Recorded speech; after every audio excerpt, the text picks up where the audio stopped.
Et bonjour, c'est Antoine pour la GEM. Je vous emmène une nouvelle fois sur les routes pour découvrir les producteurs de notre Sud-Gironde. Mais pas que, puisque là aujourd'hui on a dépassé la frontière. Je suis à la limite de la Gironde, en Lot-et-Garonne, à Caucumont, avec François et Alex. Salut! Salut Salut Antoine. Antoine. Alors, ici, c'est le bio de Paco et Alex. Les auditeurs ne vous connaissent peut-être pas encore et justement, c'est l'occasion. Est-ce que vous pouvez nous raconter ce que vous y faites?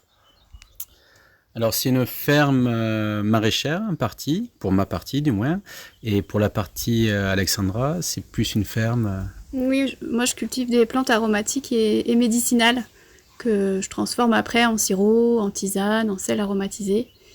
Mais l'idée, ouais, c'était d'avoir un projet un peu commun de couple sur des terres familiales qui appartiennent aux parents de François.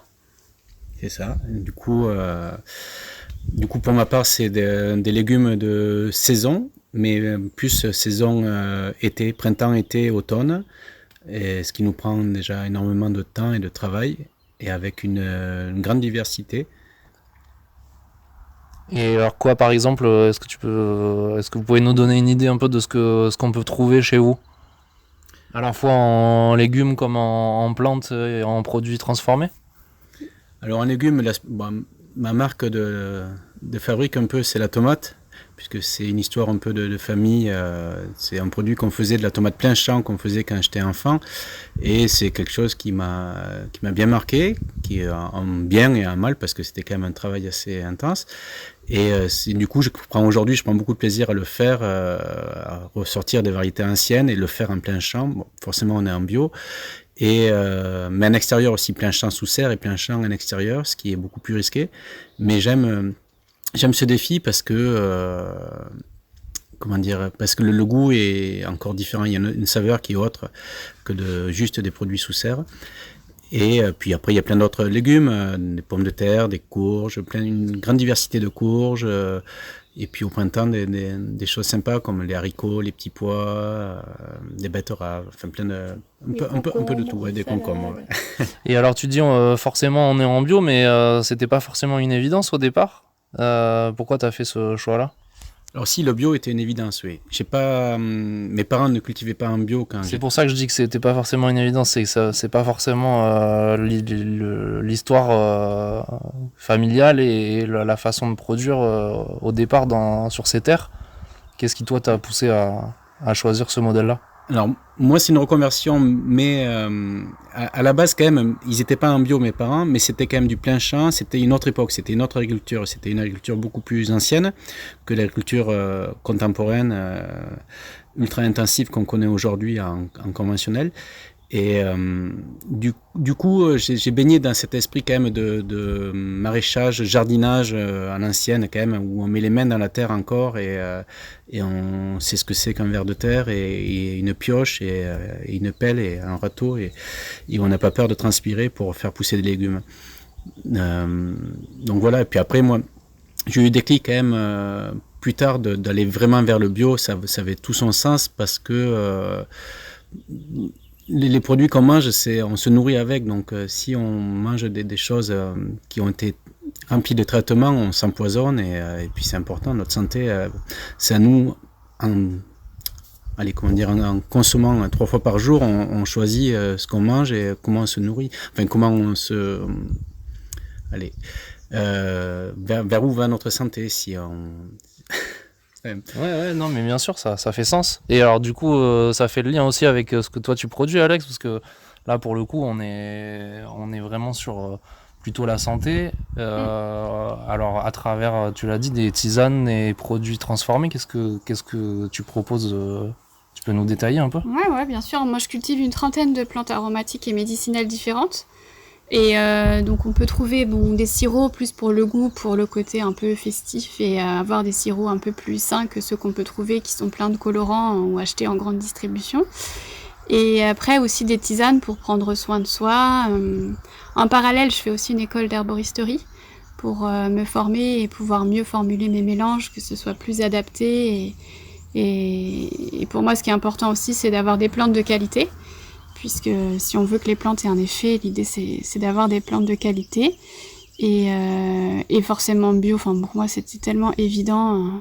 Je pense que tous les deux, avec François, on a eu des parents qui ont travaillé plutôt dans l'agriculture conventionnelle et qui ne géraient pas leur réseau de distribution. Ils vendaient plutôt à des coopératives.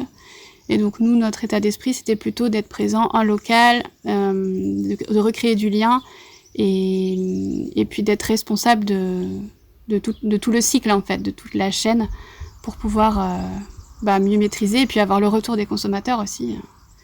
Pour moi, c'est la meilleure rémunération, en fait. Ouais, c'est pas celle qui fait manger, mais en tout cas, c'est celle qui apporte la reconnaissance et la fierté de ce qu'on fait. Oui, voilà, puis ça permet de pouvoir échanger avec nos clients, d'adapter en fonction des besoins, de se dire, ah ben non, là, j'avais pensé ça, mais finalement, non, ça fonctionne pas parce que y a pas de demande pour ça, ou ça n'intéresse pas les clients, donc je trouve que ça permet d'être plus réactif. Ok, et alors, du coup, moi je vois forcément le lien avec la monnaie locale. On parle de vente directe, de sortie des pesticides, de créer du lien social. Qu'est-ce qui vous a motivé, vous, à rejoindre ce réseau ? Pour nous, c'était un peu une évidence parce que ça permet de redistribuer localement, déjà de créer du lien, ça c'est sûr, mais aussi de redistribuer localement la richesse, entre guillemets, dans l'idée de se dire on se soutient tous les uns les autres, on fait partie d'un réseau fort, où on est soudés, on peut apprendre à se connaître, enfin il y a quand même un lien qui est tissé et ça nous permet de chacun bénéficier du réseau des uns et des autres aussi. Et voilà, et toi François pour... Ouais, une énergie qui émane de ça, autour de cette monnaie, entre les producteurs, entre les artisans, on se rencontre, on se découvre, on se connaît.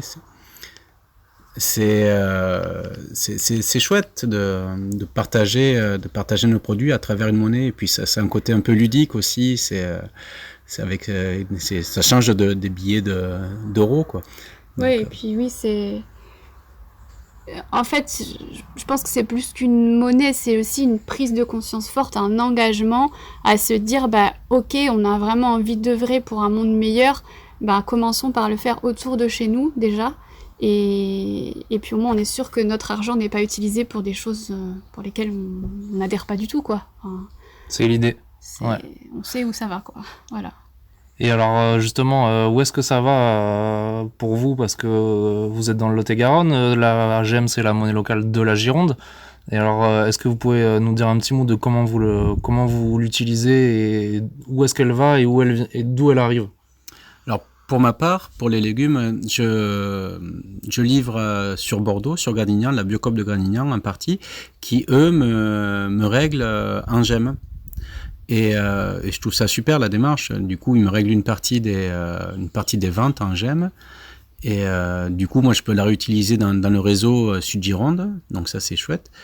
Et pour la part d'Alexandra, c'est... Ouais, après, moi, on la réutilise déjà à la Cigale et au Fournil, parce que c'est ce qui est plus proche de chez nous. Enfin, l'idée, c'est de la réutiliser dans le réseau. Après, moi, je vais aussi commercialiser mes produits à la ferme La Porte une fois par mois. Donc, notamment demain, par exemple. Ah oui, alors du coup, demain, tu seras à la ferme La Porte. Oui. Tu peux nous annoncer, ou en tout cas annoncer aux auditeurs qui nous écoutent peut-être ta présence ? Oui. Donc, je serai à la ferme La Porte demain, jeudi, de 17h à 19h. Émeline et David m'accueillent une fois par mois pour que je puisse présenter mes produits. Donc, il n'y a pas besoin de passer commande avant. Il suffit juste de venir. Je fais en général une petite dégustation, soit d'une tisane, soit d'un sirop. Et c'est un moment convivial et ça permet d'échanger autour des plantes. Donc voilà.